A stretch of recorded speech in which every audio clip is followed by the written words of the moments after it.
ராஜேஷ், அதற்கு முன்னதாக ஒரு அண்மை தகவல் கிடைக்கப்பட்டிருக்கிறது. இன்னும் சற்று நேரத்தில் மத்திய அமைச்சர் அமித்ஷா தலைமையில் ஒரு கூட்டம் நடைபெற இருப்பதாக அந்த செய்தி தெரிவிக்கிறது. அமித்ஷா தலைமையில் உயர்மட்ட குழு கூட்டம் நடைபெற இருப்பதாக தகவல் நமக்கு கிடைக்கப்பட்டிருக்கிறது. என்ன விவரம் ராஜேஷ்? அதுவும் 2 மணிக்கு மாநில முதலமைச்சர்களோடு இந்த ஆலோசனை நடத்த இருப்பதாக கூறப்படுகிறது. என்னவெல்லாம் இதில் விவாதிக்கப்படலாம்? ஏன்னா ஏற்கனவே இன்னைக்கு இந்த பாதுகாப்பு ஒத்திகை மாநிலங்களையும் யூனியன் பிரதேசங்களையும் நடக்க இருக்கிறது. இந்த தருணத்தில் இந்த ஆலோசனை கூட்டம் எவ்வளவு முக்கியத்துவம் வாய்ந்தது? என்ன விவாதிக்கப்படலாம்? கௌதமி, இது ரொம்ப முக்கியமான விஷயம். வெறும் அதிகாரிகள் அவர்கள் ஆலோசனை செய்கிறார்கள் என்றால் பரவாயில்லை, இந்தியாவில் இருக்கக்கூடிய மாநிலங்களுடைய முதலமைச்சர்களும் இந்த ஆலோசனைக்கு அழைக்கப்பட்டிருக்கிறது. இது ஒரு அவசர ஆலோசனை. ஏனென்றால் இந்த பாகிஸ்தானுடனான எல்லை ஒட்டிய மாநில முதலமைச்சர்களுடன் இந்த ஆலோசனை நடைபெறுகின்றது. காரணம் நமக்கு தெரியும், இந்தியா பாகிஸ்தான் போர் மூலக்கூடிய ஒரு சூழல் இருப்பதாக சொல்லப்படுகிறது. போர் வராது என்று நம்பிக்கையாக சொன்னாலும் கூட பாகிஸ்தான் அடி வாங்கி இருக்கின்றது. அங்க இருக்கக்கூடிய தீவிரவாத அமைப்புகள் கோபமடைந்திருப்பார்கள்.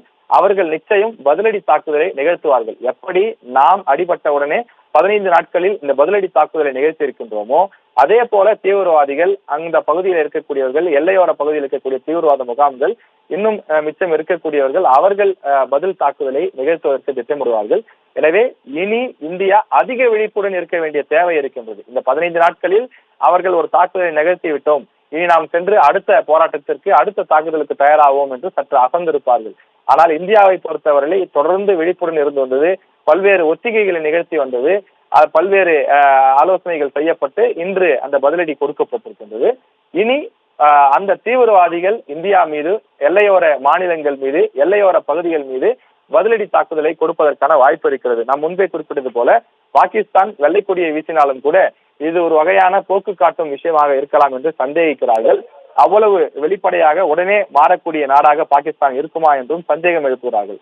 அதற்கான காரணங்களையும் சொல்கிறார்கள். இந்தியாவை நேரடியாகவும் மறைமுகமாகவும் வெளிநாடுகள் மூலமாகவும் அழைத்து இந்தியா பலமுறை பாகிஸ்தானுக்கு எச்சரிக்கை கொடுத்திருக்கிறது. உங்கள் நாட்டில் தீவிரவாதம் இருக்கிறது, எல்லையோரத்திலே தொடர்ந்து எங்களுக்கு அச்சுறுத்தலாக இருந்து வருகிறீர்கள், இது சரியல்ல, அண்டை நாடுகள் இரண்டும் நட்பு நாடுகளாக இருக்க வேண்டும், நாம் உறவு பேண வேண்டும், நீங்கள் முன்வாருங்கள் என்று பலமுறை இந்தியா அழைப்பு விடுத்திருக்கின்றது. ஆனால் பாகிஸ்தான் இங்கே ஒரு பேச்சும் அங்கே ஒரு பேச்சுமாகத்தான் இருந்து வந்திருக்கிறது. தங்கள் நாட்டின் எல்லையோரங்களில் இருக்கக்கூடிய அந்த தீவிரவாத அமைப்புகளுக்கு சோரூட்டி, அவர்களுக்கு ஆயுதம் வழங்கி, அவர்களுக்கு தேவையான நிதியுதவி எல்லாம் வழங்குவதற்கு மறைமுக ஆதரவு கொடுத்து வந்த நாடாகத்தான் பாகிஸ்தான் இருக்கிறது என்று சந்தேகிக்கிறார்கள்.